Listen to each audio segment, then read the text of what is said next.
Good evening, everybody. Hello, sirs. TJ is in the house. That is good since it is his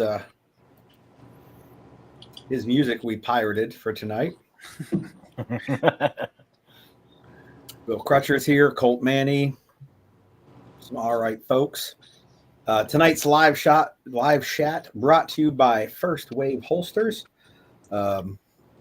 They are running a sale right now through the weekend. 17.76% off of every order. Free shipping on any orders over $100. Free shipping. Free shipping. Nice. So that is tonight's sponsor. All right. So did we lose Sonny? Oh. Now we're two button. Wrong button. Where's he go? He went out. Okay, he'll be back. Yeah. We gotta get a professional crew on this to run these live chats. All right, we have some guests tonight. Oh, there he is. I'm going to turn him back on if he wants. Goodness gracious. There you go. Hey. All right. So tonight's guest, we have Mike from bulletin.net. He's going to help me moderate this thing, keep us on track. That's really what we pay him for. Then we got Zach Bush from Definitive Training Solutions. Andrew Schreck Training, and Sonny Pazikas of Forward Training Concepts.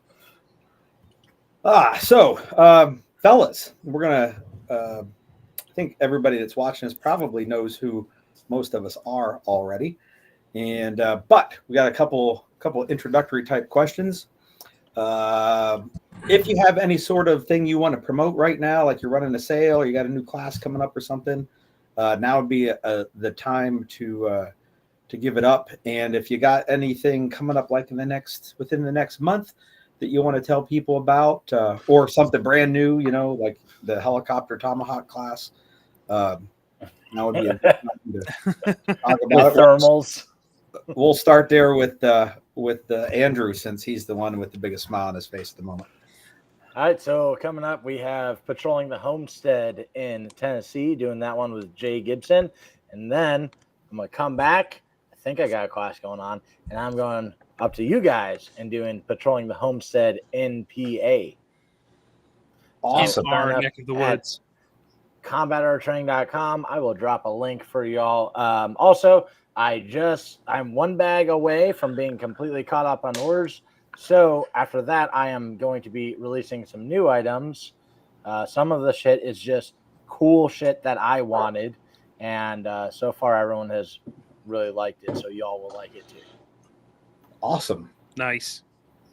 All right, Zach Bush, what you got coming up going on? We got Shotgun and Low Light in Corbin, Kentucky at the Tap Rack Ridge. If you haven't been there, it's a great facility. That's on the same day. So if you want to take two classes in the same day, that'd be the time to do it. I'll be in Pennsylvania for the muster. 2 weeks after the muster, I'll be there teaching entangled gunfighting and definitive retention, August 17th and 18th. And then I got a pistol class in Clearfield, Pennsylvania in October 5th. And then November 2nd and 3rd, we'll be back in Somerset, Ohio, doing the vehicle course. So those are the ones I have coming up for the rest of the year. As far as sales, tomorrow, keep an eye on the website. There will be a significant discount tomorrow on definitivetrainingsolutions.com.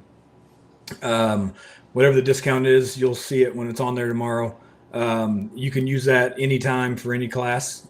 If it's for a class that you don't see on the schedule right now, buy 2 or 3 of them, and you can use them at any time. They never expire. You can use them at any location. So that's the discount we'll have tomorrow. Awesome. Sweet. All right, what you got going on, Sonny?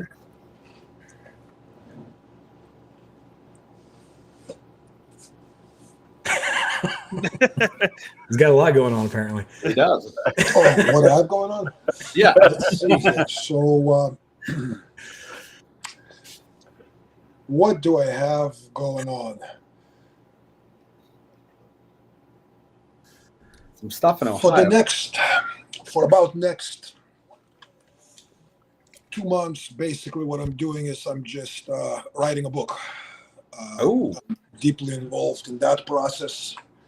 It's supposed to be about somewhere between 150 and 200 pages. I'm about 70 or 80 pages in. Uh, it's a lot heavier process than I thought it would be, but it is what it is. As far as training, I don't have nothing public until July. I do have some training until end of July. I do have a couple events here at Fort Honey Badger that invite-only events during month of July. After that, I have the weekend prior to the muster, I'll be in New London, Ohio, teaching AK class. After that, very quickly, I'm driving to Pennsylvania. I have 1 day of private classes there with Shinde and his family. And then we're doing, I believe, 4 days of Force on Force with you, Gary. yep. After that, we have the muster itself. After that, on Sunday, I'm teaching the conflict management class. And let's see here. After that, I drive back to Texas. I have few classes here in September, October.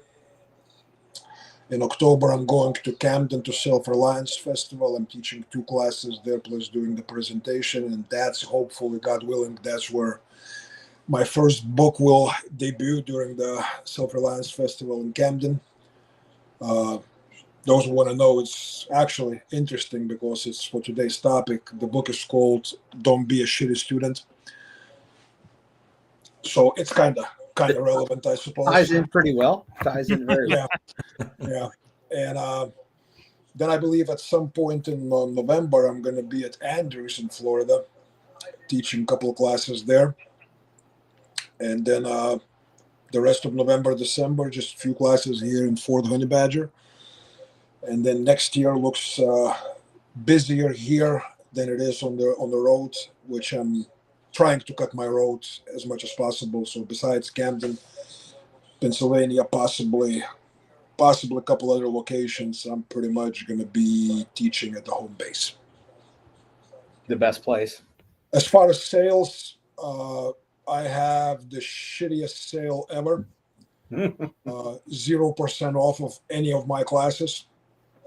And it will remain that way for the rest of the year and for the years to come. This is not a knock on anybody. It's just, over the years, here's what I found, guys, is that people that look for discounts and prices, they don't look for training. They look for deals. Mm-hmm. Mm-hmm. And Well, doesn't that tie into tonight's subject well? As well? that's just something that I noticed, that deal searchers, generally, you're not going to see them back very often, if ever. They jump from instructor to instructor. They are tool in the toolbox kind of crowd. Very few of them ever become good. And if it hurts someone's feelings, so be it. I am not interested in people like that. I like where your head's at there. Do you still have any openings for your the Fitty clubs? 350 is sold out. 350 is full.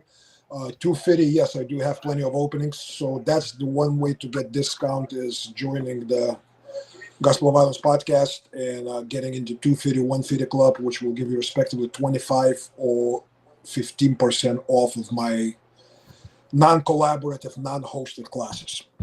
So that's one way. Oh yeah, and I just introduced the other program, which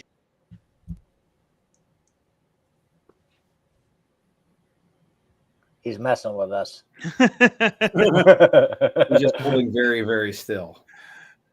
It's like, now I have this very, very important thing to tell you all about. And this is how he builds the anticipation.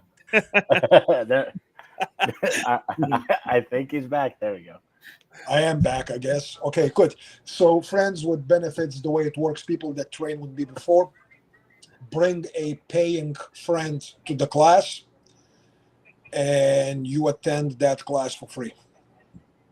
Oh, cool. That's awesome. Because the way I look at it is, it's people that bring people with them. They already probably had discussions. They detected that these folks are seeking something, looking for something. It's a good idea to split the travel expenses, the hotel expenses, come together to class. Your newly acquired friend with benefits pays for the class, you don't. I think it's a pretty damn awesome deal. Yeah, Mhm. that's a fucking stellar sale for a guy that says I ain't got no sales. That's Yeah. pretty awesome. It's not a sale; it's a special fucking offer. Okay. Yeah. Fair enough. It's Fair not enough. a sale; it's a promotion. Thank you. Mike, you got anything new and bold you want to talk about from Bulletin, Well, a couple or of any things. sales on something you might? Well, be just selling? something to promote on Bulletin. I'm hosting classes for tactical response coming up in September 28th through October 1st in Sugarloaf, PA. I'm helping organize some classes up here for that. So we got fighting pistol, fighting rifle coming up here, and other than that, not a whole lot going on.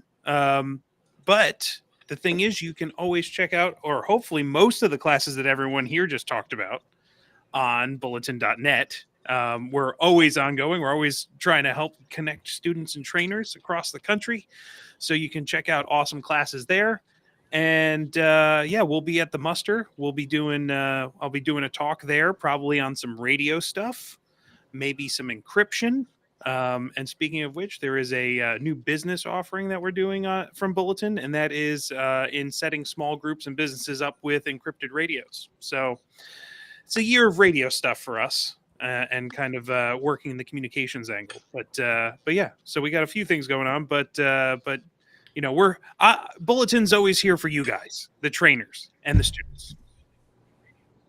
Well, you make it sound like you're also not a trainer. You just Well, don't have a training company. not yet. But I've watched you do a bunch of training. In fact, I had some training from you just Sunday. 4 Yes. days ago. Yeah, we did a private radio class for a small group of people that have that decided to stand up a encrypted radio network up here in Pennsylvania. That was kind of our beta test group, and it's working well so far. So I'm definitely I'm interested in offering those services to more people, and the training as well in how to set up the system and keep it going, and to keep groups more connected together. So yeah, Yeah, for sure. I thought it was most excellent. I think I even said at the end of the day that I wish we had that when we first started getting regular analog unencrypted radios instead of muddling through it. Well, yeah, I mean that's why we do what we do, and why I've been able to kind of synthesize what I've been putting together is because we muddled through all of that stuff and did it the hard way. Indeed. All right. Well, last one. I almost forgot. Tremis Dynamics sale for the Independence Day is for the next 76 hours, 17% off of everything on the website. That also includes potentially items where I'm not allowed to advertise below MAP. You know, like if there are a couple brands on there that I can't discount, now would be the time to jump on there and Due to clerical error. due to a clerical error, because I'm not a web guy and I didn't know how to remove those brands from the sale. Does that work on, say, like a day 3 navigation class? It does indeed. Oh wow, because that's exciting coming up too. It is. It is. Well, you can get the orange dog tag at that. Mm-hmm. Mm-hmm. Little shameless self promotion while I put on the Tremis Dynamics hat versus the Bulletin hat. We need to get You you should do that. a hat. Yeah, I should just swap them, like change the background color to yellow when I'm talking about Tremis stuff. I like it. All right. So we've been brought here today. We have a couple of viewer questions that we're going to try to get to at the end if we can. But basically, just 2 points to discuss. And I'll let you guys decide because we only had like 2 minutes to chat before we went live. Good student habits, I'm going to call it, versus bad student habits, or what makes a good student and what makes a not good student. We can talk about the good first and then the bad, or we can talk about each person's good and bad, or since I'm not real good at planning things, I really should have put Mike on this a couple days ago and had him organize it better. Well, I can organize it right now for you. There you go. Mike's taking charge. Oh, look at this. I'm going to put Mike over here in the big one. Oh no. But I'm the least important voice. The moderator. Who cares about the moderator? Like those guys that ran the presidential debate the other night. Like, should I lay out like a big set of like arbitrary rules? Like everybody gets 2 minutes to discuss their opening statement, and then a 30-second response, and then a 30-second response, and then a 30-second conclusion, and everybody else's microphones will be muted during the participants' interactions, and we will not have any cursing. I don't know, and make sure that you can actually coherently answer questions. Those are the rules for tonight's debate. Good luck, Mr. Moderator. Yeah, so why don't we start with the good? Because I'm betting you that as we get through them, we'll probably touch on the bad. Probably. So I guess it starts. I've never moderated a round table of amazing people such as yourselves. Well, this will be practice for you for the muster. It will be, because actually, I should have mentioned this. The intent is to get a bunch of content and a bunch of great interviews and discussions around the muster for podcasts. I know you're doing a roundtable for the muster itself, right, Gary? Yep, that's going to be like the after our headliner is over, the cool down act will be interaction with the crowd, with the panel of instructors. Yeah, so I think that'll be this. This is a good trial run, I would say. Yeah. Because you're going to moderate the shit out of that too. Did I tell you? Oh, I guess this is my audition. Yeah, you passed. Carry on. All right. So, gentlemen, the first question for this evening is, what does it mean to you to be a good student? What are good student habits that you encourage the students who come to your schools to do? And I'm going to arbitrarily pick someone, Andrew, to start us off. So first thing that I'm thinking of is a good student will seek like a full understanding, and they're going to be trying out everything that you want them to do, like without an argument, basically they try to do it that way that you show them, and then they seek to fully understand it, like how they're doing it and why they're doing it. Not just the rote memorization. Yeah, not just going through the motions and barely doing it, but like really trying to nail down whatever that thing is you're teaching them and seeking to fully understand that thing the way you're teaching them. Yes.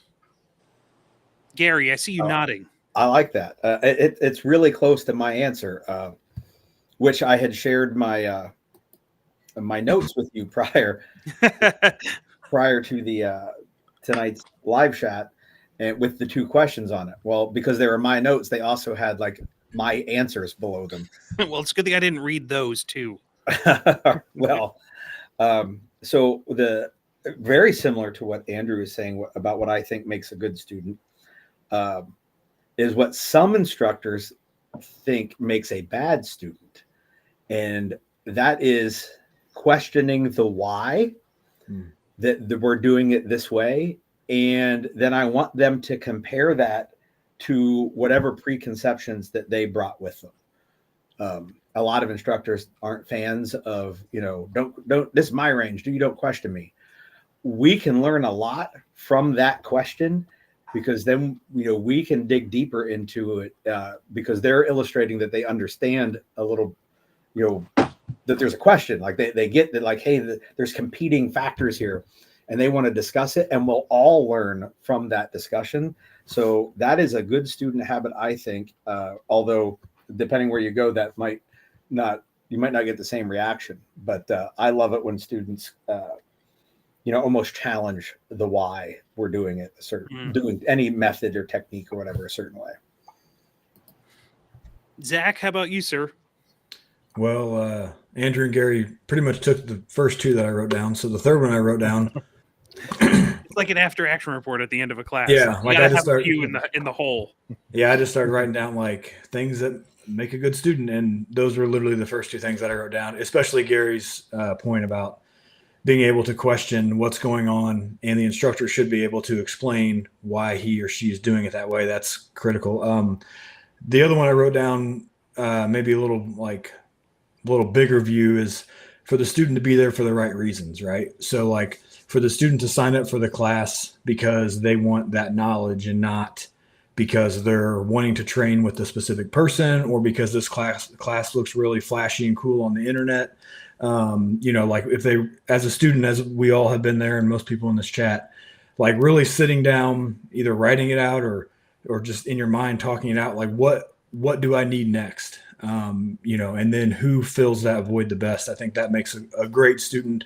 I've had students come to classes that really were like, I need this topic because I've realized through some way that I'm deficient in it.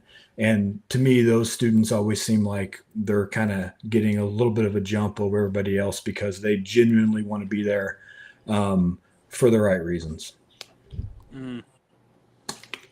Sonny, how about you, sir? What are some good student habits? All right, so I'll start with something very simple. When I see a student walking out of his vehicle towards the class area, and yes, depending on the class, he may have his gun back, he may have his backpack and all that stuff. But first and foremost, I look, does he have a fucking notepad and a pen? If he has a notepad and a pen, I think I can work with that person. It's interesting story. It's actually from my discussion about a year ago that took about 2 hours over the phone with instructor zero. And he said, I look at the class, he goes like, and there are dudes coming in with the war belts and helmets with all the attachments for the knots, for anything else.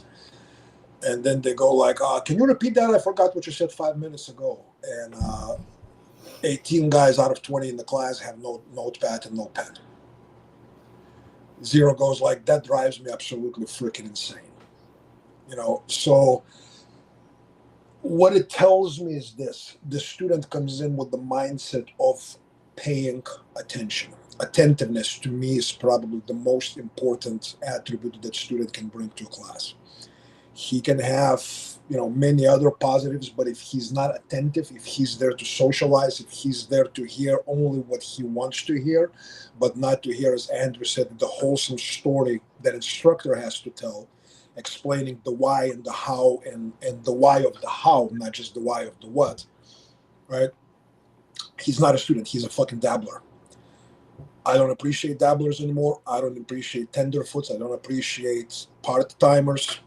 Like in that one show that I quoted in one of my posts, and it's actually going to be in the book, The Young Pope, where he said, I want fanatics. Because fanaticism is love. And, if people say that they want to get this, as Zach was saying, when people come in, I watch what they bring in, but my first question, and I actually now have a little wood plank at the entrance gate to Fort Honey Badger. Why are you here? If people have not contemplated in their own mind, why the fuck are they here to see Zach or Gary or Andrew or myself or any other instructor for that matter? I don't know how dedicated they are to being attentive during the next 2-3 days. I think for most people it becomes more of a fucking social event, an event to shoot guns and to talk shit about gear and be seen, as opposed to learn, have your balls broken, sometimes have your brain broken, and extract something out of it. Yeah. Actually, you hit on something that I had written down too when Zach was talking about it, is like the right reasons, right? So let me ask you guys this: like, if you can think off the top of your head, what are the right reasons that we should be that students should be finding training? Who is talking first? I was going to see if anybody just jumped in, so I had to do less work. But let's go to Gary. So are you looking for like examples of the right reason or a bigger concept of what would be right reasons? I would say you could probably stay base level of like what, like out of successful students that have come through Tremis Dynamics, or people that have impressed you? What are the, like, do you have any examples of things that have driven them, the reasons why they've come? Usually I get the good reasons from repeat students. I think they're just more prone to open up more once they've made a more personal connection. And usually when I'm getting like what I consider the right answer for why they're at any particular class is something that we already kind of mentioned a little bit, was that in some part of their self-evaluation, it's I don't think that they get that reason until it's a self-evaluation. Even like we can evaluate them, but until they realize it themselves, I don't really think it anything manifests from that. But through their self-evaluation, they found something lacking, and they can usually articulate very well what it is that's lacking or how it got to be lacking, or and they've picked whatever that thing is because they want to fill the thing that was lacking that they discovered about themselves. And I really think it has to be a self thing. Like I can tell a dude he sucks, and he doesn't care until he believes that he sucks. Zach, how about you, sir? Yeah, I would say that pretty much the same thing. It would have to be that internal recognizing that they're deficient in something, right? And not only are they deficient in it, that they see someone out there who can help kind of fill that void with either knowledge or skills or both or whatever. And that realization of knowing that they have a lack of skills could come from a personal experience, right? They could take a pistol class and then they could have a small block of retention shooting, and they could say to themselves, like, I've never done this before. Like, this seems like a whole expanse that I don't know anything about. Or honestly, it could come from them hearing of another story, whether it's someone they know or someone they know of, and they could apply that to their own life and say, man, if that happened to me, I don't know what I would do. Or, man, if somebody grabbed me in the Walmart parking lot, I don't know how I would handle that if it's not a situation where I could just pull the gun out and just do the gun stuff, so those kind of realizations, whether it comes from a story outside of them or whether it's a personal story, I feel like in my experience with myself and with my students, that's usually what drives them to, for example, take a shotgun class. They'll say, well, I have shotguns in my home. My neighbor has a shotgun, and she asked me how to shoot it, and I didn't know. And so that's why I'm here is to learn this. And so those self-realizations are kind of what I see whenever students share, like, why they're there. Andrew, taking notes. So Trying to show us all up. Yeah. Look at this notebook. well, over I'm like, hang on, I'm retarded. I gotta write this down. You got to keep them on task. So like one thing I've been thinking about, because I'm like, I'm kind of thinking of myself as a student and what I like to do, and thinking about this, it kind of comes back to a quote that I got from Sonny in Shooter Fighter Matrix 1, and that is to question everything, including the things that you believe to be absolutely true. I believe I quoted it right, but I'd have to look at my notebook and I use that. Now, so the thing I'm thinking about is like another thing that can make a successful student is a student that is stepping outside of that normal circle that he's in, like I normally just do competition style training.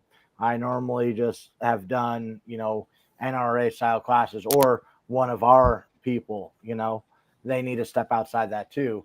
And it gives them a fresh look, as long as they're being open-minded to everything, even if it's in a subject that they've already learned a lot about.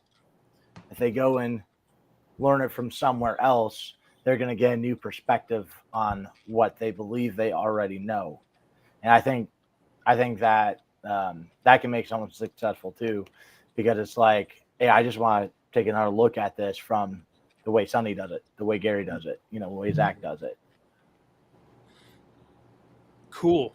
So it sounds like there's a lot of agreement here amongst like this kind of common theme of like to be a good student, you really have to address the deficiencies. Like it seems like everyone kind of swam in that same space, right?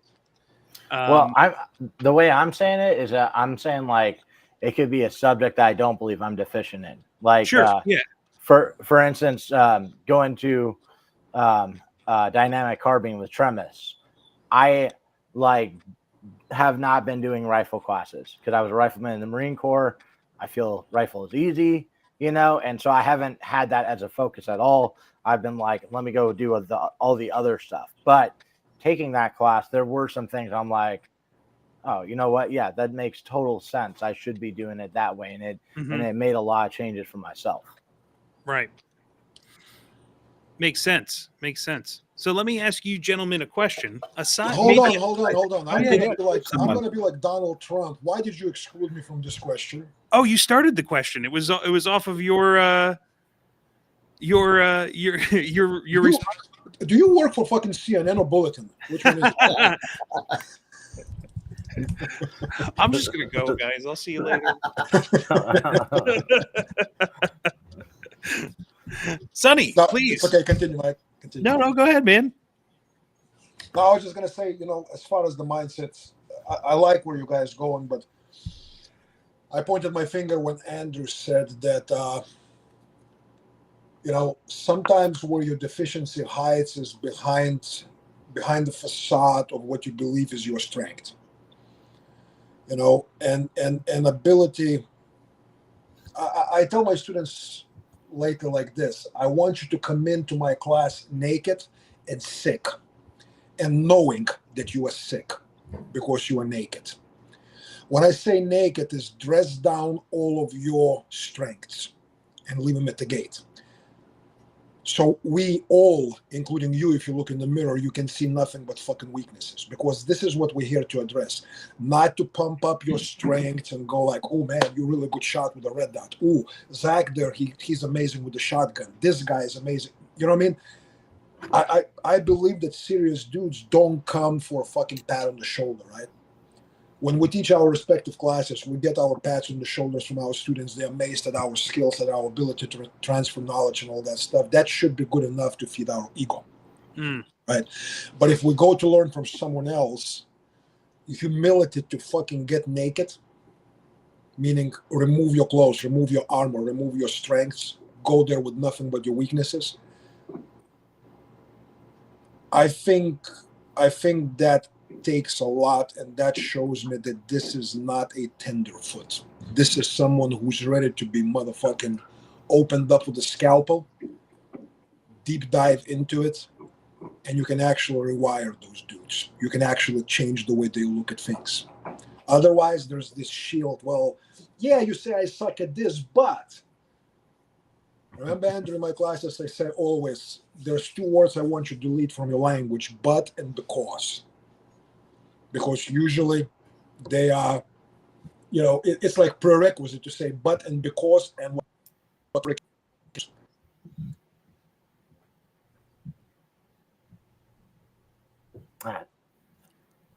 That's the perfect freeze frame for Sonny, by the way. I don't know if everyone else has the kissy face. Yep. I think Mike does work for CNN. The same shit happens. You're like, he's talking again. Push the freeze button. That's okay. I went over my time limits. I understand.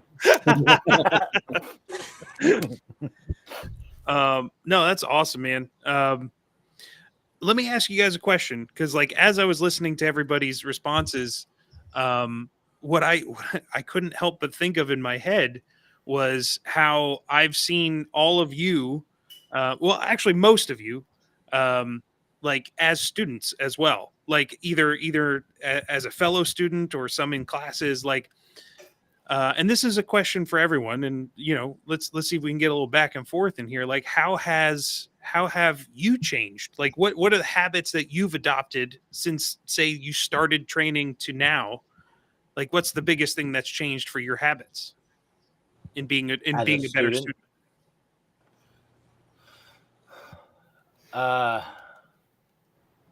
Yeah, I think I was too social when I first started. too social. Yeah. Like, How so? That's exactly what I Like- think about you. Very social. Yeah. well, it's just like I guess, or you could say I become more humble, because after you smoke the wrong person and force on force, or you get shot for being retarded, you're like, huh, I want that to never happen again. After you have a scenario where you're like, huh, if I wasn't such a fucking idiot on that, in real life, that could have been really bad. Like I wouldn't be going home to my kids because of the decisions I made, and so kind of like what Sonny was saying, it exposes weaknesses, right? And so thinking, because like for myself, seeing the commercial training industry, I saw it as like, oh, these are the cool guys. I want to go do the cool thing.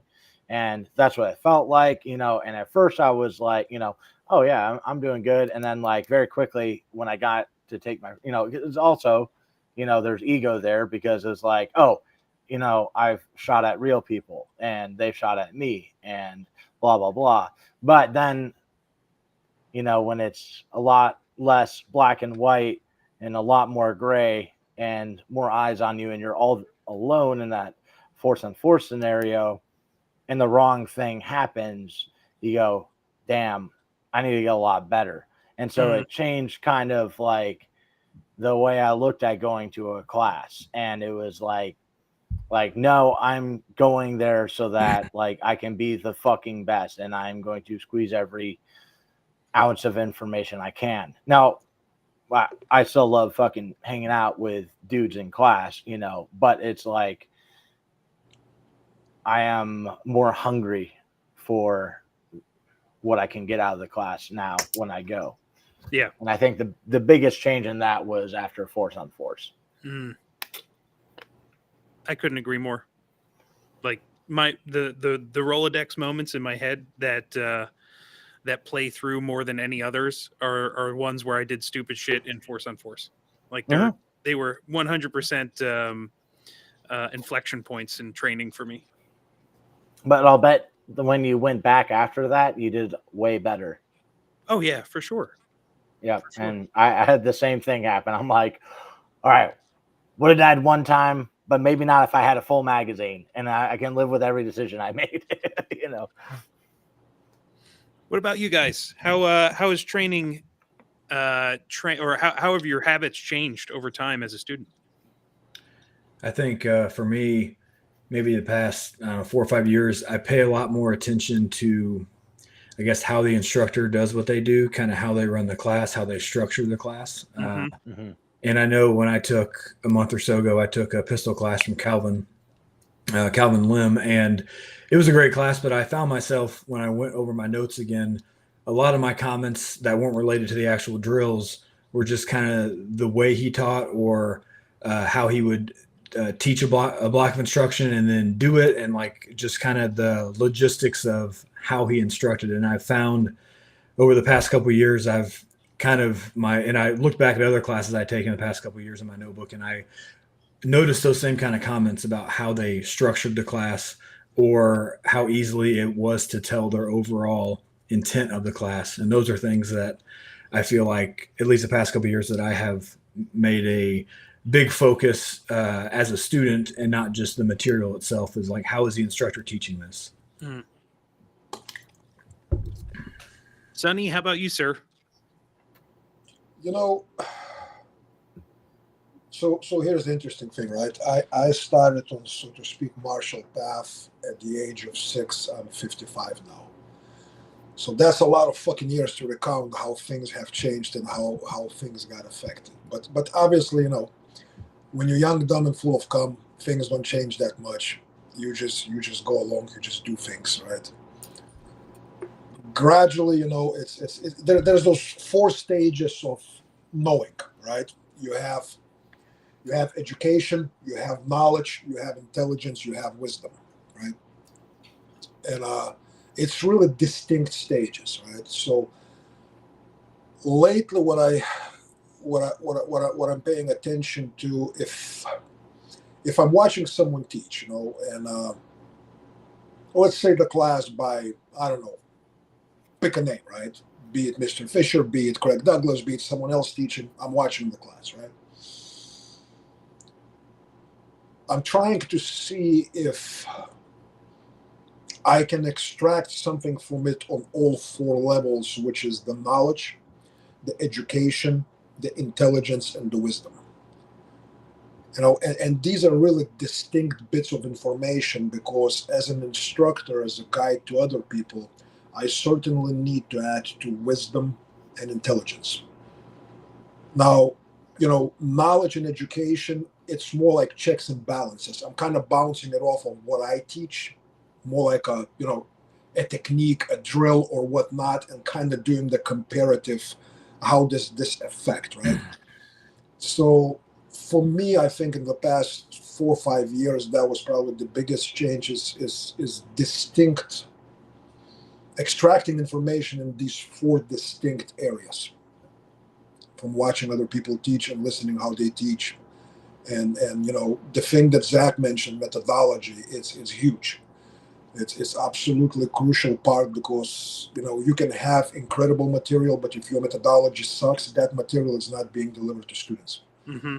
And that's a whole separate question. If now you have good material, shitty delivery, and then shitty student on the receiving end, we're not going anywhere. We're not going anywhere. Mm. So, What's more dangerous, shitty material and a good delivery, or a shitty delivery with good material? shitty delivery is always more dangerous. Yeah. Because you know what? With good delivery from the shitty material, I can extract certain even negative knowledge. It's important to have negative knowledge. You know what I'm saying? Oh, yeah. And to me, the most important in this trinity is the student. Because if you have shitty student, you may have perfect material, perfect delivery. It fucking lands in the bottomless swamp. Mm-hmm. It's nothingness. You know what I mean? Yep. Shitty student is the cancer, and we need to heal it. But because shitty student is the one who pays us, we don't have balls to heal it, because hey, he brings the money. Mm-hmm. And that's part of our business being not just our passion, our craft, what we do, but this is also how we put the food on the table, because it comes with a risk. If you're too blunt, if you're too direct with the students, some of them will not fucking come back because their feels got hurt and all that stuff. You know what I mean?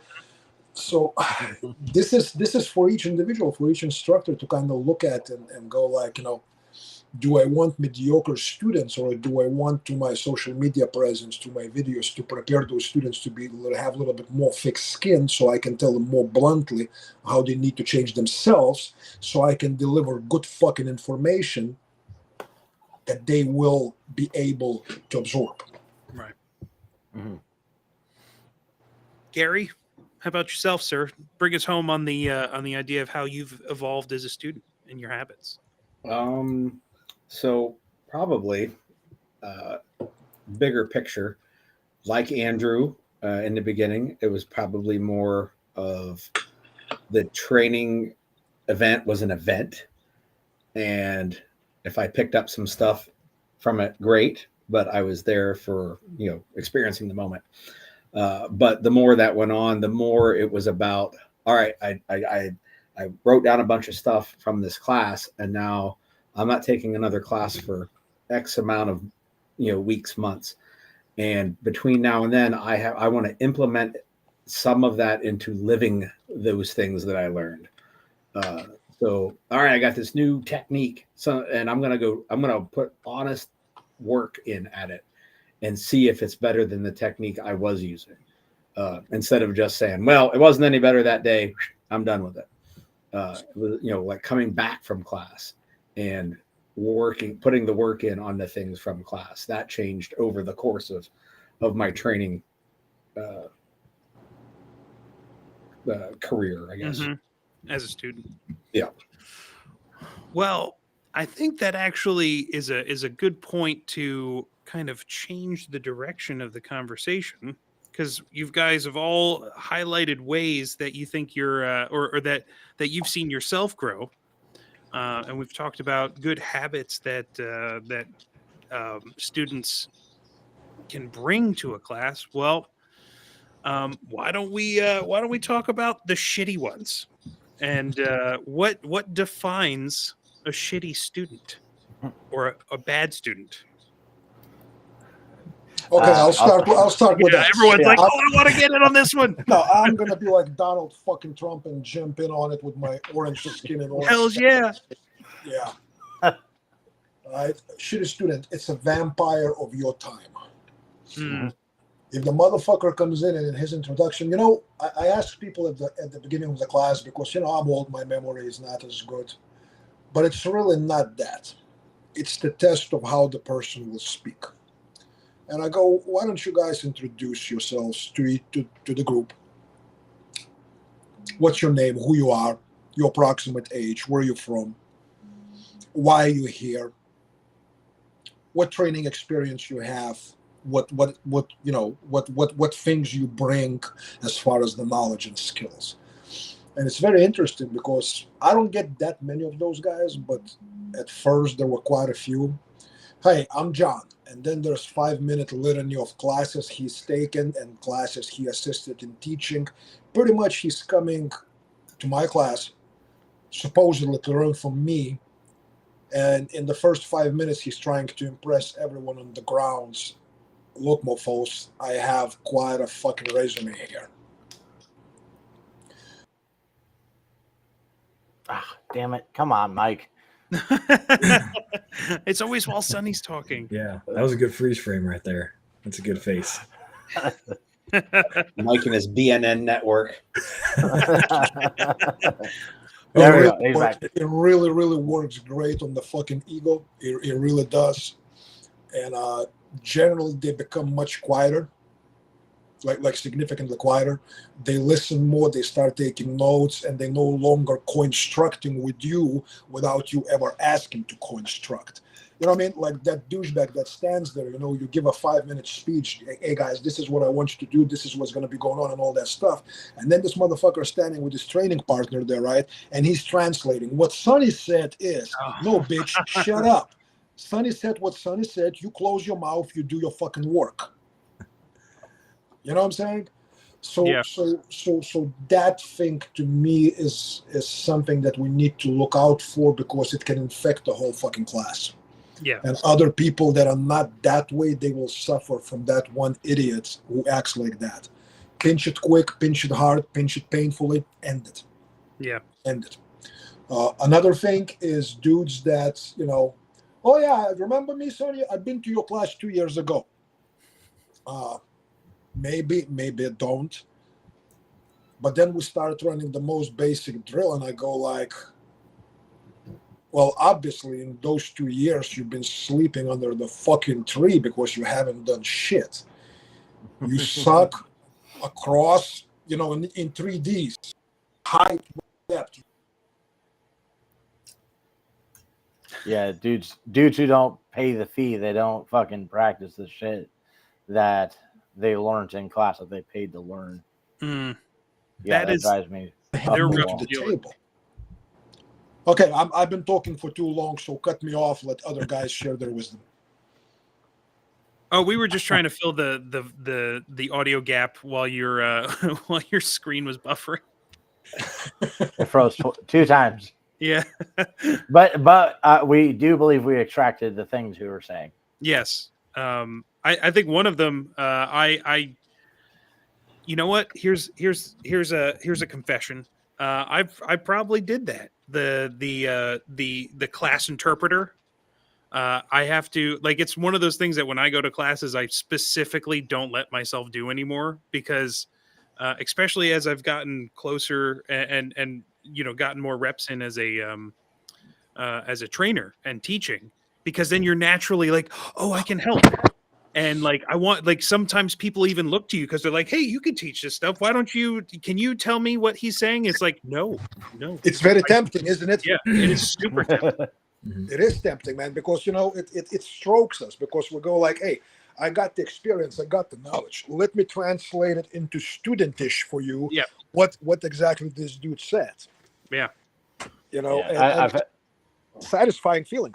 Yeah. Well, and that's why they do it, right? Like you can't even blame them. They're trying to help, right? Like deep down at their core, they just, some of them may not be doing it for the right motivations, but I get why. How about you But guys? that's part of a discipline of both student and instructor, right? Yes. To kind of go like, regardless of my motivations, am I interjecting myself into someone else's book while they're writing it, and I really don't know the full story that they're trying to project. Mm-hmm. You think you're doing a service, you think you're helping. If you are someone who's also instructing, the good idea is probably before, if you're attending class with some other instructor or whatnot, to talk to him ahead of time and kind of go like, hey, dude, let me know if you want me to be zip lips or if you want me to sometimes interject. Right. Or better yet, tell me when you want me to flap my lips. Mm-hmm. Mm-hmm. Yeah. Go by the cues of the lead instructor, whoever's teaching. By the way, the background here, guys, is what happened to my big oak trees while I was traveling. See? Oh, no. Yeah, 2 big oak trees that were here. The Mother Nature did quite a fucking number. Damn. I think on what you guys are talking about, I've had it happen a few times where I have a good, one of the students I like brings his friends, and then he's trying to help them, and he's trying to do a positive thing, but it's like, oh, and then remember to stand like this and lean your body like this and do this with your joint. I'm like, dude, stop. Like, they need to focus on keeping the fucking sights lined up on the target right now. Believe me, giving them more shit to worry about will not help. And it's and I think Mike, because I've been tempted by that before too, to interject and interpret and whatever. And I think the thing that you realize is like, the more classes you take, the more you realize like, no. You need to do the one fucking thing the dude is talking about. Yeah. Yeah. And that's what I was going to add to it, was kind of doing it how the instructor is asking you to do it. Kind of ties into what you guys were saying, but in almost all my classes, I make a point at the beginning to talk about essentially what you're paying me for is the things that I think are important related to this topic, right? You can disagree, whatever. If I tell you to do something with the gun a certain way, or grab somebody a certain way, or do an escape a certain way, I get it. You may think there's a better way, but I want you to do it the way that I'm teaching, because those are the things that I think are important related to the topic. And as a student, I've been guilty of that before. As far as either not doing it exactly that way or whatever, voicing, a question about why am I doing it that way, that's totally acceptable. Like, hey, why are you teaching it this way? That's 100% approved, and I actually welcome that. But it comes down to the idea of like, you're paying me for the things that I think are important related to this topic. And I guess that kind of goes into that open mind cliche term that a lot of people use, is like, if you're there to take a entangled gunfighting class from me, like, I get it. There's other people that may teach different stuff in a one-day format, or you may have different martial art experience that, leads you to want to do this. But I want you to drill it the way that I'm showing you, because that's what I think is important based on the time we have and based on the subject matter. Yeah. I think the thing that you mentioned in there, I've seen a time or two with the, like, and there's a difference, right? There's a difference between someone who's struggling to grasp the thing that you're teaching, like, hey, this is something that's so foreign to me, I'm having trouble, and my brain's like skipping over it. And it's not letting me focus on it, versus the guy that's like, I'm not doing that. Yeah. Like, no, and it's usually, Zach, correct me if I'm wrong, it's usually the guy that's not, it's not his first, second, or third class. It's always that guy. Yeah, it is. It's always that guy. He thinks that he's a freaking expert. I'm an alumni of tactical response. I'm an alumni of this. I'm an alumni of sheepdog. Whatever, right? Yeah. And they feel like they've been blessed to teach. You know what I mean? They've been crossed and sent off to share the wisdom that they gained in 6 fucking classes of altogether less than 100 hours. And you go like, dude, you have a lot of grass to shit on. Yeah. And that's one of the reasons why I like for students to tell me what training they've taken, especially if I don't know them. One, because I genuinely want to know, right? But the other 50% of the reason I'm asking them is to see how they answer it, to see if they tell me every single class they've taken, like all 15 of them, or if they just say, "Oh, I've trained here, I've trained there," and anyway, and then they move on. That's a big indicator. Not always true, Yes. but sometimes. Indeed. But yeah, Sonny, you're exactly right. It's those students that sometimes are hard to like do it the way I'm teaching it, even after I've explained why. 90% of the time, probably those are students that have taken a large amount of training, especially in that area that I'm specifically teaching in. Agreed. Gary, bring us home, brother. What was the question again? You expect me to know? You're the one with the notes. Well, we were so focused on the problematic student that I was like, we're just talking about that guy. It was just the what makes a bad student. Yeah. And yeah, so my notes, if you had perused through them, fell into kind of my last thing about my training and the first point that Sonny brought up, and that is the person who comes to the class to check that box that I did that class. I got the certificate or the dog tag or the challenge coin or the whatever, and then they go home and they don't do anything again until they either come back or go to somebody else. And then they're like, well, after like the third drill, they go, I haven't really shot a lot since the last time I was in class. And of course we're all like, yeah, we know. Yeah, like, we can tell. I knew when you got out of the car. But yeah, the student who doesn't take it home and do it. They're not making the payments. They put the down payment in and then they don't make the monthly payments. To me, that's a bad student. I mean, it's great that they want to come back and keep paying the bill, like we mentioned. That's how we manage to eat. But I would rather have fewer students who did the work, because like I want to go places with them. Like I want to take the students that show up to class and like progress past the lowest common denominator class. I want to take them further. I want to the most that I know about a subject, I want to deliver all that. Mm-hmm. The things that I would consider cutting edge for my knowledge on a subject, I want to go, guys, I don't have anything else written down, but we're going to now get into the stuff I've been experimenting with, because you guys have come that far. And it's hard to do that when those students don't, like they come back at square one, like every time you see them. So to me, that's what I look at as a habit of a bad student. There's a good question posted by Manraj here. Can a student skilled in the learning objective of the class still be a shitty student? More or less, can they be doing the task at hand seamlessly and still be shitty? That's a good question. It's an excellent question. And I like questions like that. And see, and this is the gentleman who asked the question. His dad dragged him here for the fear inoculum, and it's a rough class to be in as your first class with me, and it was his first class with me, fear inoculum, 5 days of that shit. And so to answer that from my perspective really quickly, and because I kind of interjecting myself here, but Donald Trump always does that, so deal with it. Yes, you can be skilled at what you think is objective of the class, and because of what you think is objective of the class versus really determining or asking instructor what is objective of the class, you can still be, by the virtue of thinking that you know what objective is, you can be a shitty student. Yeah. Like you can perform well.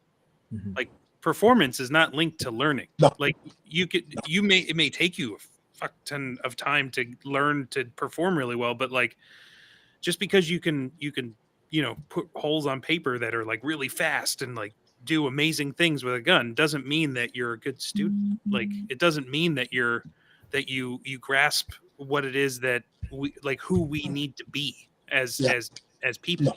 I don't like using military examples, but it's kind of like, be it here in Western militaries, be it, naval special warfare teams or the D-boys or back in the country where I came from. Usually the dudes that perform first tasks when you start the testing, to earn your stripes, so to speak, that perform very well in the first tests, they never make it. the dudes that crawl and claw and bleed somewhere in the middle or towards the end, 16 tests into it, that motherfucker is still clawing and crawling and bleeding, but he never quit. Mm-hmm. You know what I mean? That it's that willpower, it's that grit, it's that determination, and it shows you that the shit is important to a person. You know what I mean? He's invested, he's vested into it. Just because you're ultra study and you perform amazing with shooting or whatnot, I'm sorry, I'm not impressed. I've seen some of the best shooters in the world. Not easy to impress me. As a matter of fact, I'm looking at 3 right now that probably can outright in shooting outperform me. You know, so to me, when dudes, just because they do well in the class in one specific area that they think is the, well, it's a gun class, so how well do I shoot? No. You can still be a shooter student while performing very well. Mm-hmm. Agreed. I think there's in my head, there's a very simple test for it. And maybe this is oversimplification, but it's the thing that always pops in my head. Like, if you, no matter how well you perform in the class, like if there's somebody who smokes the drills, is super attentive, they're taking notes, they're like, they could objectively even be a really good student for that amount of time. But as soon as that class ends, okay, index, we're all right, everyone can put things back in the cars. If they completely lose the situational awareness, if at that point it becomes the regular, okay, now I don't have to worry about anything anymore. I don't have to perform anymore. I don't have to be a good student anymore. I don't have to worry about where my gun's pointed anymore. That is a heartbreaking moment, because you can, like, that's how you can see somebody that goes from being, a really good student in 1 second to being like just throwing it all away the next, because they're not taking it with them into the next moment. I don't know, that's the one that always kind of gets me, is seeing the end of class and somebody's like, oh, whew, I don't have to worry about this anymore, and they de-gun and put the rifle back in the bag and then start pointing it at all the different places. It's like, don't like, you have to live it, like, from every moment. But I don't know. I'm sorry. I know I'm the moderator and I had to interject on that one, because it's like one of those ones that I've seen too, in terms of like a bad student habit.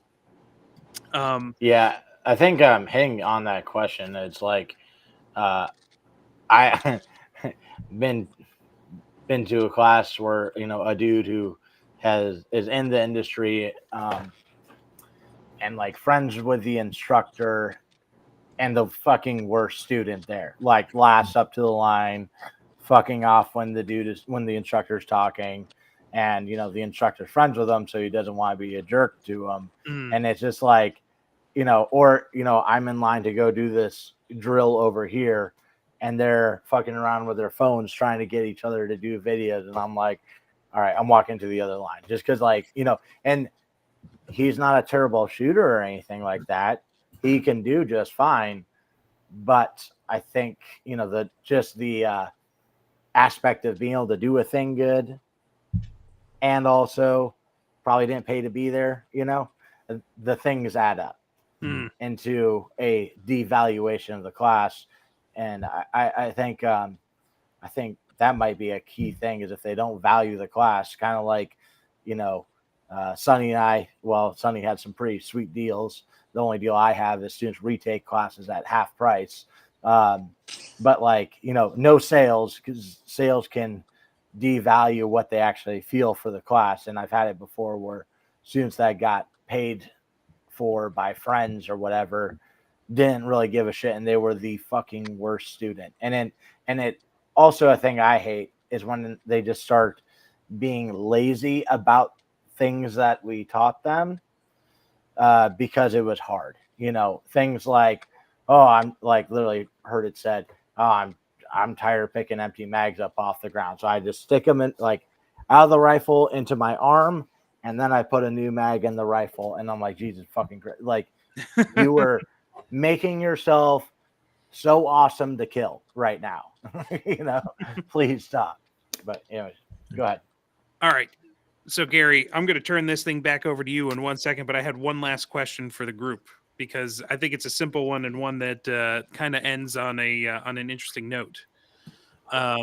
We've talked about good students. We've talked about bad students. My question for you guys is, can a bad student become a good one?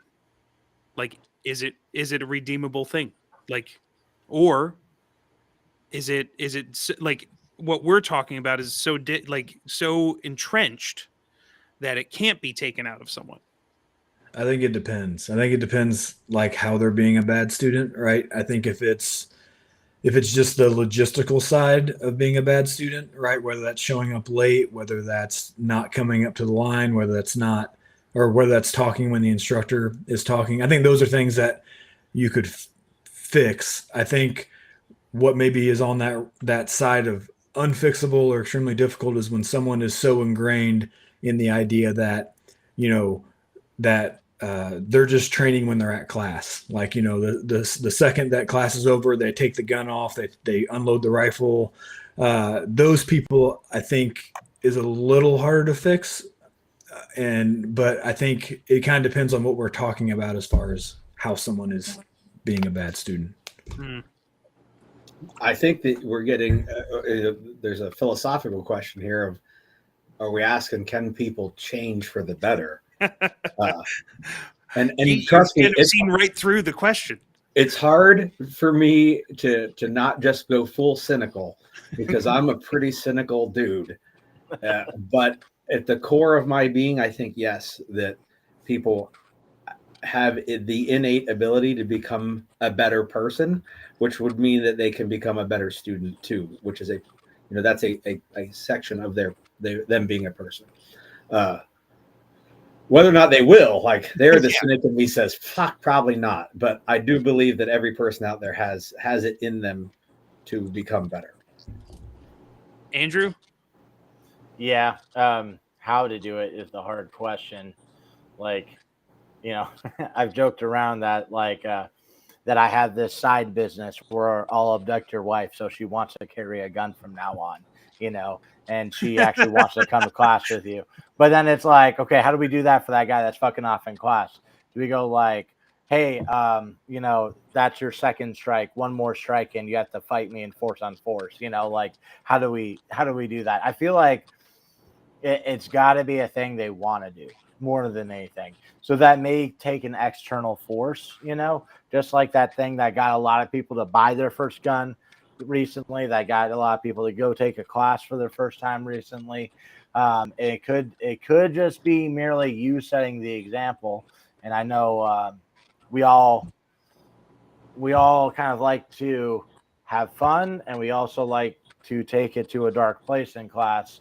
But it could just be, you know, it could purely be on the instructor to get them to perform well. You know, I'm not afraid to say that. How to get that person to lock on, that's really fucking hard, especially from person to person. Yep. Because you can have each person in class be a completely different personality type with different experiences. But I think they can change. Sonny, how about you, sir? You know, if you look at from the theological perspective, if you look at most of the followers of the Christ, they didn't quite start as nice people. Some were mass murderers, hoes, thieves. So yes, people can change. And, you know, there is no shame. I guess it's cooler to be pessimistic. It's cooler to be cold. I don't believe in humans, and I don't believe humans have a good side. I'd rather sleep with the dogs than humans. You know, yeah, it impresses certain segment of population. That's not the segment of population I want to my classes, because they need some growing up to do. Yes, students can change, and the stimuli for it. You know, you can leave that stimuli for life to bring it into that person's life, or you can take very heavy responsibility upon your shoulders and try to be that stimuli for that person. And there's a risk to it. There's a risk you're going to make an enemy. There's a risk the word will spread that you are a douchebag, an asshole. you don't care, you're full of ego yourself because there was no need for him to do this to me. And look, now I'm limping for the next 3 days. That's all right. That's all right. There was a need. I determined it, and the question is closed. But it's tough for instructors, because again, we do have to juggle and balance that thing that this is our passion, this is what we do, we believe in what we do, right? We believe that we have a very serious and good reason to try to share the knowledge and skills with people that come, but we also want them to come again and pay again, because that's how we put the food on the table, that's how we make our truck payments, that's how we live. So there is that dilemma, and some of my students ask me, they go like, Sonny, what would you do if you were filthy rich? And I thought about it, and my initial thing was to say that I would not charge for the classes, and I scratched that idea very, very quickly. Oh yeah. I scratched that idea very, very quickly, and I simply said, you know what, I would charge you for the class, but none of the money would go to me. They would go to the church, they would go to this thing, but you would still pay exactly the same fucking price. It's just that I'm no longer need to depend on your money. Yeah, I'm probably going to become a little bit more of an asshole because your money doesn't mean shit to me anymore. Yeah. I'm going to be judging you strictly. You're no longer a coin carrier for me. You are strictly a person who comes here to learn. So your possession or non-possession of coin means zip zilch nothing for me. So you don't want me to become rich because I'm not going to be a blessed person. Which there's not much danger in that happening anyways in this business. So relax. Awesome. Well, gentlemen, thank you for letting me help steer some of this conversation. Gary, I hand it back to you, sir. All right. So my thought was an hour and a half, and we're under an hour and a half. So I'm going to hit some of TJ's questions. He's got a pile of them here, and I'm going to skip some of them because some of them are like, should you have a suppressor on your home defense rifle, and why? And we're going to skip that. No, but because he has a couple that are more at the philosophical level and not the gear talk, queer talk thing. And like this first question that he had, I don't think we're going to have an answer for it, but I think we're all going to have the same answer for it. But here, I'll give you the question. And he asked, have you ever had doubts or second thoughts about training so much and if it's worth it? And I don't think you can get to where we're all at and have a lot of doubts about it's the right path to be on.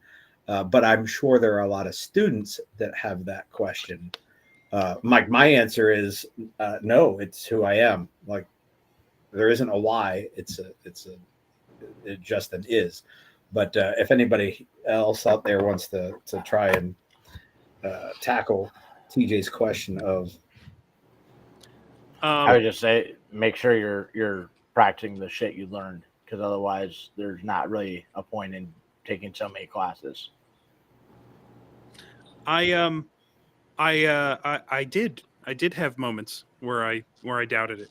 Like, I'm sure everyone's path is different, but I had doubts that I was putting in the time, the effort, the money. Like, I think every student goes through some level of progression self-confidence, right? You start out and you're like, I have no idea what I'm doing. And like, you go to that first class and then all of a sudden you're like at what you think is 100. You're like, wow, I feel so much more confident now than I did before.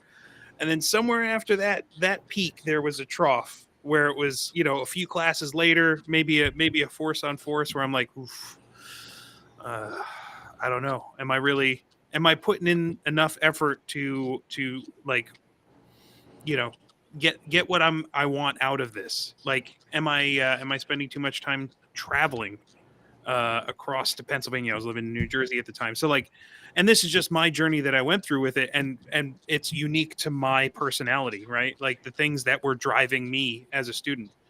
But it was one of those things where it's like, you stick with it. And then to your point, Gary, I think like the thing that links us together is because we're so sure about it now. Like, and I don't know if I would have been if I hadn't gone through that. Like the moments of like Sonny, I think I'll probably start veering into territory that you might talk about sometimes in terms of crisis of faith. You know, if you don't question the faith every now and then, it doesn't, you're not as strong as a believer. So I think that was very much part of my process as being a student. Okay, well, since you kind of mentioned me here, I guess it would be appropriate for me to say a couple of things. Yeah, you know, again, not to sound like Bible thumper, but when according to the book, when he rose from the dead, there was this dude named Thomas, right? That's why they call it the Sunday of Doubting Thomas, one of the apostles that didn't believe that he rose. And in the church, they actually refer to that as a holy doubt. And the reason why it's referred to as the holy doubt, but that this is absolutely natural. This is the struggle that you should see as a blessing. It's okay to doubt. It's okay to lose a certain amount of faith. It's okay to question things. It's absolutely perfectly fine. It's just like when you're lifting weights, you hit certain plateau, right? You cannot go past that 375 squat or whatever the case might be, right? And you stuck there for a few months and you go like, ah, fuck, nothing I do works, and you start questioning, should I quit? Should I, what I mean? It's good for you. It's good for you because this is where discipline is forged. This is where steadfastness is forged. Because without that, you cannot be a good student. And I'll tell you something else. Without that, unfortunately, in a lot of fights, your fighting ability, your fighting spirit will die before you actually die. That is that muscle that needs to go through the doubt. That's that muscle of overcoming your own doubts, overcoming your own weakness, overcoming your own excuses you want to give yourself not to continue. I think it's essential. I think it's essential, and I'm glad TJ asked that question because a lot of my students, they go like, look, I've been coming with you here for 6 fucking years, and I feel like I'm stuck for the last year. My movement is not getting better. You explained everything about loading and this and that, and I'm trying this and trying that. Nothing is working. I'm stuck. I suck. I kind of shake my head and I go, yeah, you suck. Cool. And they expect to hear more, some kind of coddling, fucking, I'm gonna give you a hug, kiss you in the cheek, and go like, oh, I love you, man. You fine. Just lick my neck for a couple of more hours, and I'll give you the silver bullet answer to your troubles, and everything will go away, and everything. No, I just say you suck, and I just look at it. Because people need that. People sometimes need to be slapped on the face because when they come to you asking for comfort, this is the worst fucking thing you can give them is comfort. Because that's going to kill their drive, that's going to kill their character, that's going to kill their faith. Now, I'm telling you as an instructor that's been around this for a while, guys, I used to think and I used to do that. I used to do that with students where I would be this, this supportive person. No. Again, some people may make comments about you. They'll go like, "Man, dude is hard. Dude is ice. You know what I mean? He has no So feelings. uncaring. He doesn't care and all that stuff." That's actually a very deep level of caring because through your experiences, through your knowledge, through the wisdom you gained in years of doing this, you understand that what he needs is a cold shoulder. Because he needs to develop that muscle, so to speak, to allow his balls to fucking drop, to overcome this and crawl forward. That's my opinion only. That's not wisdom. So, All right, you guys ready for another one? Yeah. sure.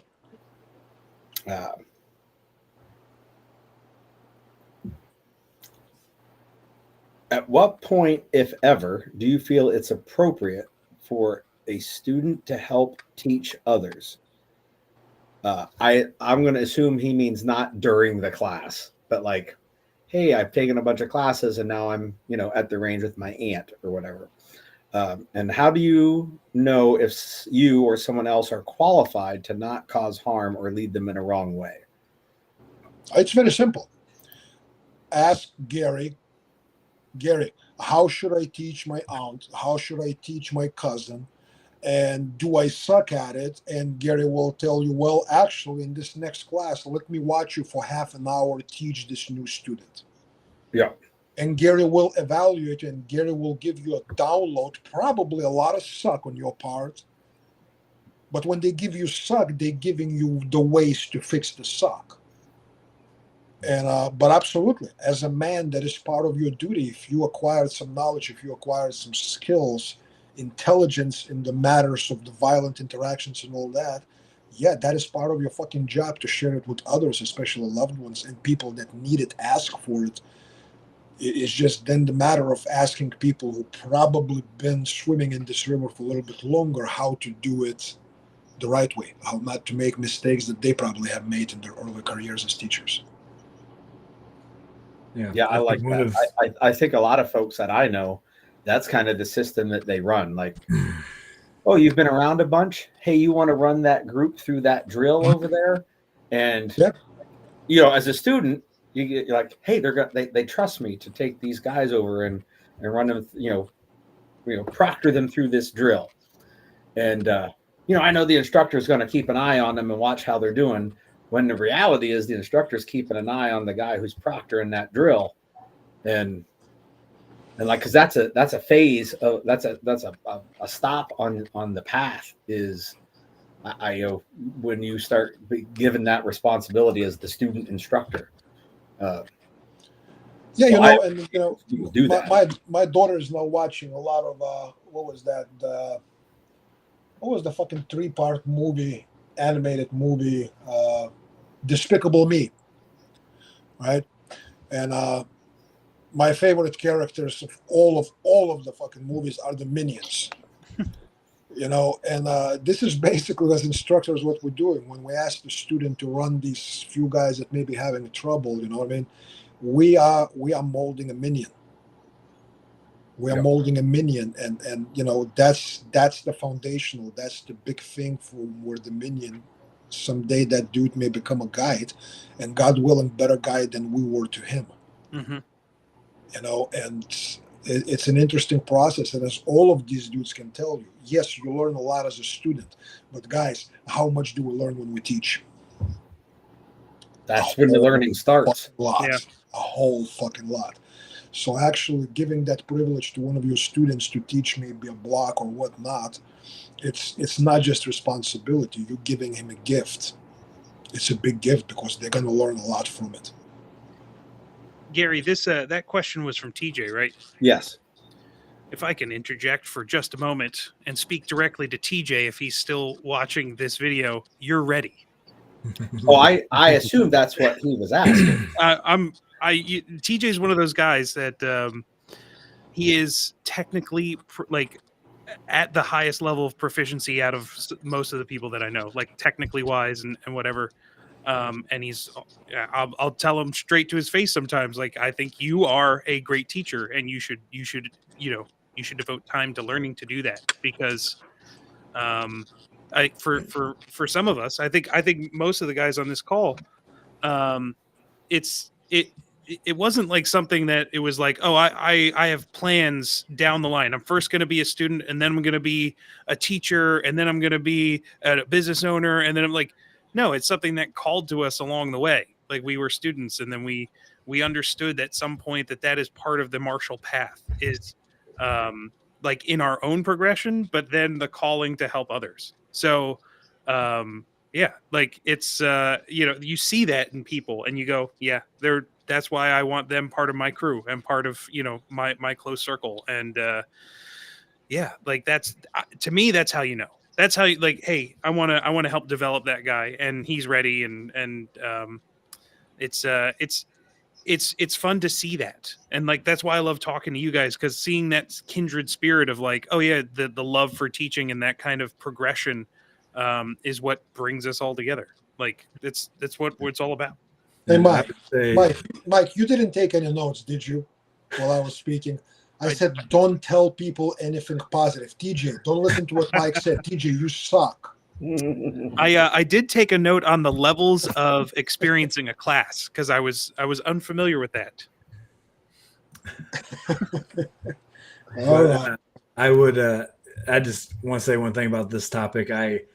As an instructor, probably the biggest compliment that I feel like I could receive, or that I have received, is that my students eventually start teaching. Right? Like that's ultimately like one of the things that I would never discourage. Now, there's different times that people are ready, or there's different examples of like, are we talking about him teaching, like having a training company, or are we talking about him teaching his aunt how to shoot a shotgun? Like, what are we talking about here? Right. But the idea, and sometimes the internet disagrees with this, is like, when I teach you the information, like it is yours. Like I want you to go out there, and if you deem it necessary to disseminate it to people that you care about, whether it's your students, your family, your neighbor, whoever. And there's nothing more flattering than having one of my students eventually start a company, for example, and be more successful than I am. Like that's extremely flattering for me. However, at what time are they ready, I think depends on what are we talking about that they're teaching. Are they running a company? Or are they just teaching their neighbor how to shoot a shotgun or a pistol?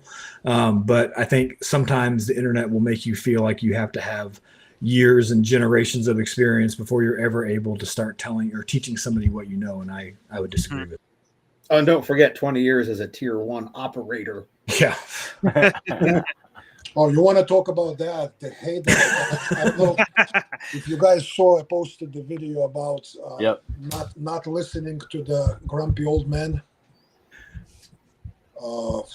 Man, I got some messages from grumpy old men, my contemporaries, that felt very, very offended by that video that I put out. And, the whole premise of, unless you've been in 10 knife fights, you should not be talking or teaching knife. If you haven't survived 10 gunfights, you should not be teaching anything about guns. If you haven't done an open heart surgery, you should not be teaching medical classes, And I look at that and I go like, I have a lot of those friends that are in their 50s and 60s, and they really sound like it's sad, man. They're angry. Because they're entitled, because some of the newer instructors, they get more people coming to classes with them than these old grumps getting in their classes. And they're like, hey, I trained with this master. I trained with this master. You haven't even met him. He died before you were fucking conceived, And I learned these secrets that are no longer available. And I learned this fucking system of, 4-winged flying monkey with a fucking fire hydrant, whatever, up his ass, and these dudes are angry, but I look at how they teach and what they teach, and I go like, okay, so you stabbed somebody, 36 years ago. Great. And he's using that event as a teaching point that this is everything there is to know about work with the blade is confined with that one event that he lived 36 years ago. I go, dude, you're fucking delusional. Not only are you delusional, you're intellectually lazy because you are unable to extract principle-based lessons from what went right, what went wrong, so you can teach people. You telling the story because it's cool fucking story and you're a rough old dude. Shut the fuck up. Give way to some newer guys because they're actually using their brains a little bit better than you. You're getting rusty. So I'm dealing for the last 3 days with hatred from my contemporaries about grumpy old men. So, well. Yeah. What else is new in my life, right? Yeah, I definitely have heard some of the most retarded shit I've ever heard from dudes who have been in actual combat that I would never want to be in combat next to them. Yeah. Like, Yeah, I concur. I harp on that a bunch, so I'm not going to keep harping on it. Yeah, I was like, they're teeing you up, Gary. Gunfire Concealment was in this chat. Casey, when he was at, I role played for both the Force on Force classes he took. First one didn't do so great. Second one, you really crushed it, right? I also know dudes that had years of Marine Corps training that when bullets started flying, they laid down and started crying. So I will take Casey instead. All right. So then he has one question that he polished the end off with that I think is quite relevant. Between the 5 of us, who would win a go-kart race? Mike, you and me are out. Well, funny enough, I learned that from experience this weekend. TJ asked that question as well, and a bunch of us, including TJ, went go-kart racing this weekend. I think that's why that was on the tip of his tongue. Yeah, I was not first, or any of the other places before last. I will respectfully just stay at the start line and let you guys race. I'll take the big L, no problem. I did hold my own though. Like I was aggressive. Spun out.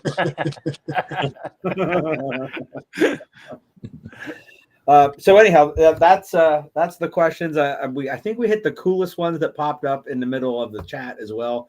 Tried to keep an eye on it. I may have missed an awesome question in there, but when you got this kind of group talking, you don't want to spend your time reading a bunch of randos on the internet asking questions. So I may have missed something cool. But if I did, apologies. Post it over on the social medias, and I'll answer it, or one of these other guys' social medias, and maybe they'll answer it. Especially if it really was a good question we missed. That's something. Oh, actually, I know Sonny's got an alumni group, and I've got an alumni group. Zach's got an alumni group. Bulletin has a group. Andrew, you got something going on for all your people where they can chat together and stuff somewhere? Yep, I got my group on Facebook. Awesome. So the reason I bring that up, I know there are people like, well, I'm not an alumni, I can't get in the fucking group. When we were talking about good students, bad students, and we talked about how it's a social event for some folks. Everybody here literally made a social platform for you to do the social shit with, so you don't have to fuck it up at class and talk about, who makes the best shotgun cards when we're trying to talk about, whatever, critical blood loss lecture we're doing. We did, like, everyone here has made that so you can have that aspect of being an alumni of any of us. So Gary, go use that. Gary, I took it a step further. Everyone kept telling Tim Morris stories, so I made him a fan page too. Yeah. Yes, indeed. But I mean, even if you're not a student or an alumni of any particular group, there are resources out there for you. I mean, the bulletin community is one of them, just to throw out a shameless plug that, find the resources that help connect you to a bunch of different schools too, because that's part of the process, is learning to figure out where you can go and where you can get classes. So I just wanted to, mention that as well, that you don't have to be an alumni to find good people to talk to. Agreed. All right, so you guys, each and one by one, you wanted to give a closing see you later or any of that? Don't forget to sign up for the 250 clubs, or I'm coming to Kentucky, take my class. Any last minute things you want to say? And that you can, if you haven't already talked about it, you can give us a big reveal about what you're going to do at the muster, because you guys know it's all on you, man. Unless two of you pick the same thing, I'm staying hands off on whatever the subject's going to be. So I got. go ahead, Andrew. I was just gonna say I need to ask some questions about time blocks and all that for that. Okay. 13 minutes. That's what you get. And whatever time you don't use, Sonny will take. Yeah. Okay. He'll take it anyway, but Well, considering that Gary puts me at the end, and so it's kind of like I have this free ticket to insult people, because if they already left, I mean, I'm not gonna hurt anybody if I insult him being the closer, right? Yeah. So I have a free reign, which is fucking awesome. So my portion in this year's muster, I'm not gonna disclose too much. I'm just gonna give the audience the name of it. and it's going to be, the name of it is in the form of a question. And the question is, so you want a big D?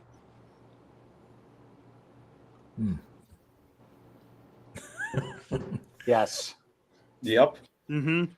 Not in the Navy way. Now, Gary, if we suddenly get more signups from females coming to the muster, it's not a bad thing. Nope, not in the least bit. Who wants girls? That's weird.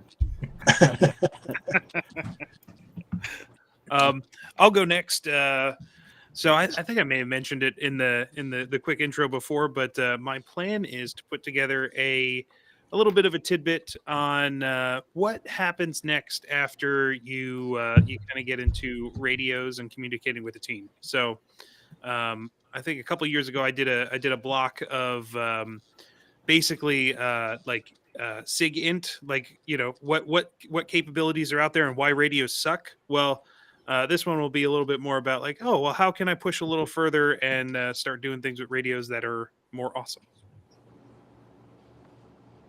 My block this year is just about retention shooting. So it's simply going to be about kind of hopefully exposing students that have had a class that has had some kind of retention shooting, a couple of positions or techniques, kind of the why behind it. And so that's essentially what my block is going to be about. There'll be live fire with it as well. If you don't have the ammo or don't want to shoot, you don't have to, but it'll be a chance to hopefully try some retention shooting positions that you've never tried before, and to understand the why as it relates specifically to an entangled gunfight. The other class that I've been working on that will come out next year is a 2-day active shooter class, and it's like the most excited, not the most excited I've ever been, but like developing this class, I'm extremely pleased with some of the progress that's come with it. There's force on force, there's live fire, there's mannequins involved, there's downrange shooting, there's all of the things. And as I've been writing this out, as I've been talking to other people in the training industry about their thoughts, because obviously, like everyone else, when I develop a class, a lot of times it's from other people's material that I'm just putting together, whether it's been from my own personal experience as a cop, all of these things, is going to develop into a 2-day active shooter class. And it's something that I literally work on it probably every day, and I'm extremely excited about it. And that's probably going to be next year when it starts to roll out. And it'd be great if I could roll it out in Pennsylvania for the first time. Oh, we'll make it happen. Yeah. I want in. So if you've taken Dave Bigger's Red Zone, you'll see some familiarities there. And then there's the like history side of it and kind of like what these things look like from a numbers, from a mathematical perspective, and then how to get the student to understand what, when, and how they should intervene to make these things the best outcome they can be. And then we practice all that with live fire, force on force. And obviously we're putting people all over the range because that's where people are in real life. So that's kind of what I got going on at the muster, and then kind of beyond that. Nice. Awesome. I think this year I might actually get something done in the muster. Same as last year, what I planned on doing if we needed the extra material, and we didn't. Last year I was going to call it a dry practice, but I'm not sure I'm going to title it because there's going to be, it might not be completely, there's going to be no live fire, but it isn't all going to be dry. We might have some moist fire. But how to practice without going to the range is really what my subject's going to be. And if you're listening to this live chat and you've hung around this long, you should be coming to the muster. So August 3rd. August 3rd. The tickets are out there. Now, Gary, they should be coming about 4 days prior to the muster. They should be. Yes. Those guys are all coming to the muster too. So all the guys that have signed up for that. If you sign up for the Science of Dynamic Violence, I'm throwing in a muster ticket for free. Damn. Also, if you are an alumni of mine, the muster is half price. I also told Zach, he was the first one that popped in before the live chat started. I'm going to share that code with him as well, so he can share it with his alumni, and I'll give it to Andrew and Sonny as well, so that anybody that they want to share it with it or their alumni can also get in for half price. So it'll only be $25, which what you're getting for $25, You get a lot more. If I charge $300 for it, you'd be getting more than what you were paying for. So it's a steal. So anyhow, with that, I appreciate you guys coming on and talking about students and how to be a good one and how to avoid being a bad one. And we didn't just talk about whether we should have silencers on our home defense guns. So with that, if we ain't got anything else, I'm ready to pop smoke and call for a hot extract or whatever it is they say in the cool podcast nowadays. Bail out. All right, so you not you five, but